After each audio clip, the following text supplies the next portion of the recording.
little adventure today. I got a lot of information that I can give you. I don't want to overwhelm you, but I am just going to keep talking unless you ask me questions, so feel free to interrupt me at any time. So what you have in front of you here are 16 Alaskan Huskies. One of the first questions I get is, these guys don't really look like I thought they would. Is that the case for you too? No? No. Okay. Well, typically, people are used to seeing Siberian Huskies or Alaskan Malamutes. They tend to be a lot bigger, bulkier, furrier. They're really great work dogs, but they don't tend to have the endurance and speed needed for the big races. So that's where the Alaskan Husky breed came from.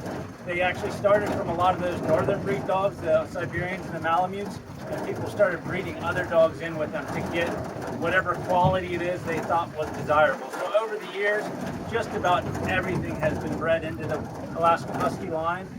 Now, everyone typically breeds within the line though. They're not really introducing so many new breeds in there.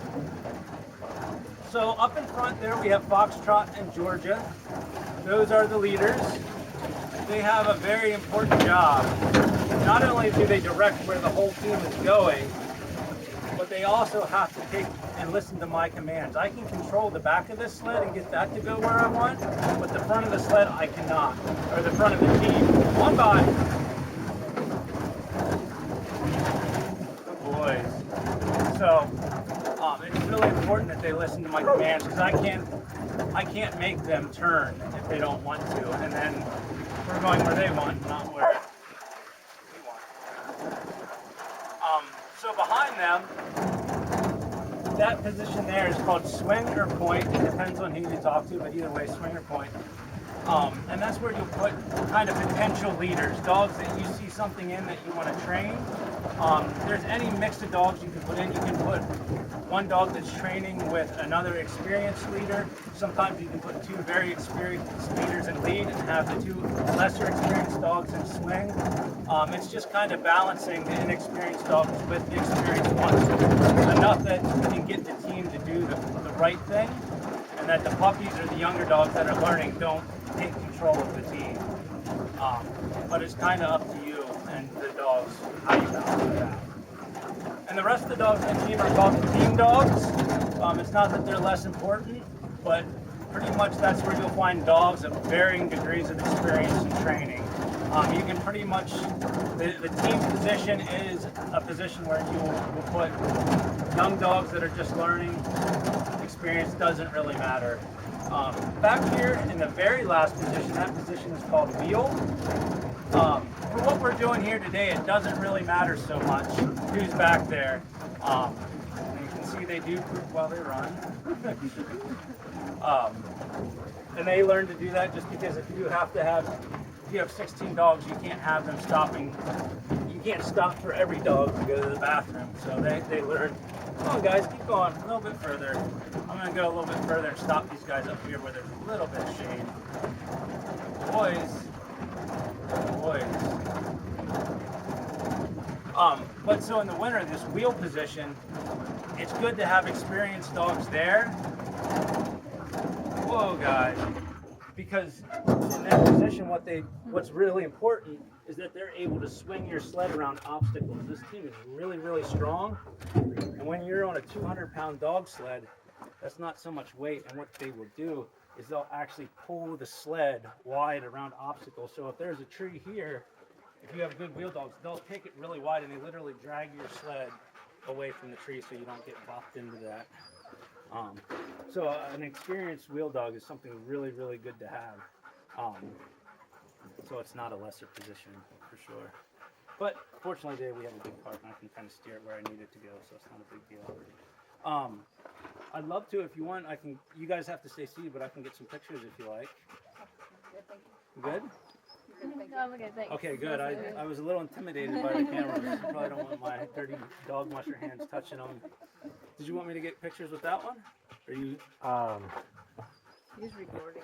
Sure. I can walk up to the team. Yeah, and just walk around with it. It's always in focus. Okay.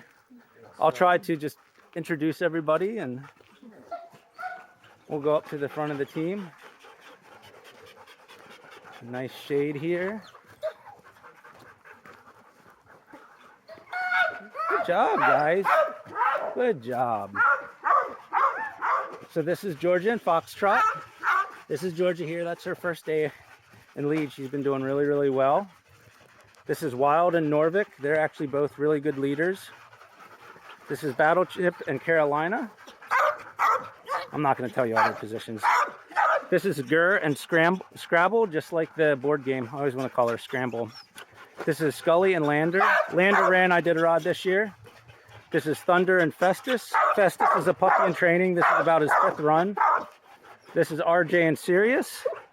And back here, last but not least, is Captain Crunch and Adak. Adak's a puppy. She's got the blue eyes that everybody really likes. She's been doing really well. All right. Thank you. Well, thank you. Sure, I did my best. Perfect. No videographer, but I tried. You don't have to be with this thing. It's Okay, good. quite cool. Yeah, it has cameras on the front and back. It records everything around you below and above. So when you're you gonna see a close up of my face as I'm walking around. Yep. Great. I see the dog poop smear on the side of my face. So did you have any questions about them? She's in love with dogs. So Well, we'll get to go out and pet them. Yeah. Stuff. Yeah. They're super affectionate. Maybe to a fault, they will jump up on you. So just be careful when you go out there. But yeah, this is the same team you'll see in an Iditarod team, or same size. No, I'm not that crazy. When I first got into dog mushing, I kind of got into it with the interest of being outside. I like being with dogs, so I thought, well, yeah, it's the perfect mix in winter. I get to be outdoors, get to be with the dogs. And I went and worked. I did a touring business for a while, worked for somebody, and then I wanted to race. So then I came up here to Alaska and I got to run a race. And what I realized is that I don't want to run a big race. Initially, I thought I want to run the Yukon Quest or I did around something like that. And after training up here and seeing the work and money required to do it, a 200-mile race is fine. I'm happy with that. It just requires an unbelievable amount of energy, time, and money to run those races. So when you hear about winners of the Iditarod winning $70,000, if you win it, you paid for your season of dog mushing maybe. Maybe there's some money to be made in a touring business that you said, oh, I won the Iditarod. But as far as actually making money on racing, there's nobody out there really making money. You got to do it because you love it, because you're not going to make money at it. Do you want to have one of them? No, these are actually Ryan Reddington's dogs. Hey. You would think with the cable neckline she would get it, that maybe we shouldn't be chewing it. Trying to free yourself. No, it's just a puppy thing. It's a nervous, like, I got too much energy, I'm going to do something. Real common with the young dogs that are learning to run, especially before they run, but sometimes when you're stopped.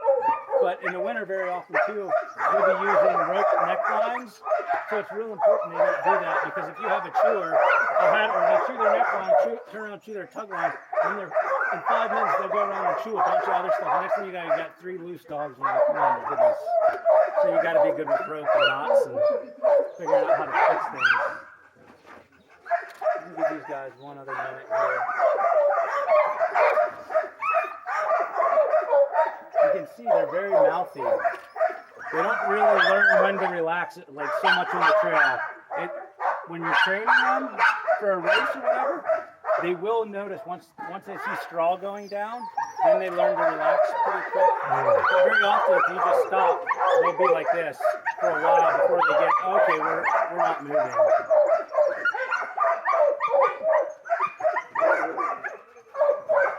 All right, I think we're... See, they hear me back there, they know.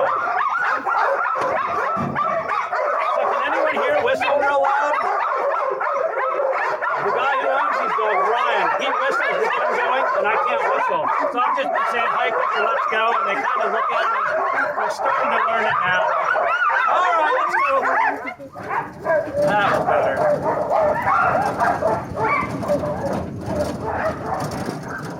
Good boys. Good boys. So right here we joke, we call this Destruction Bay. This is after a highway going through Canada and Alaska. It's super, super bumpy. If you've never been on it, you definitely get why it's called Destruction Bay. So coming up here after this bridge, we're going to have a sharp left turn. So just hold on to your cameras and more importantly, hold on to yourself.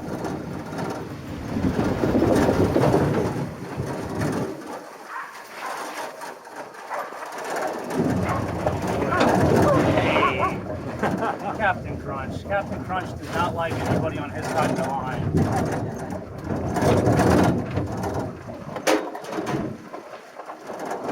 So these guys should go exactly where we want them to go. Pretty good about that. Try not to run over the water. Whoa, guys, whoa. All right, so I do need you to remain seated. I got to get the cart tied off. We do that even in winter. You never fully trust a dog team. They're known for leaving their mushers out in the middle of nowhere. It hasn't personally happened to me, but it has happened to many a musher where you're 40 miles out, the dog team leaves, and now you're walking home. They'll be waiting for you when you get home, though, right? Yep.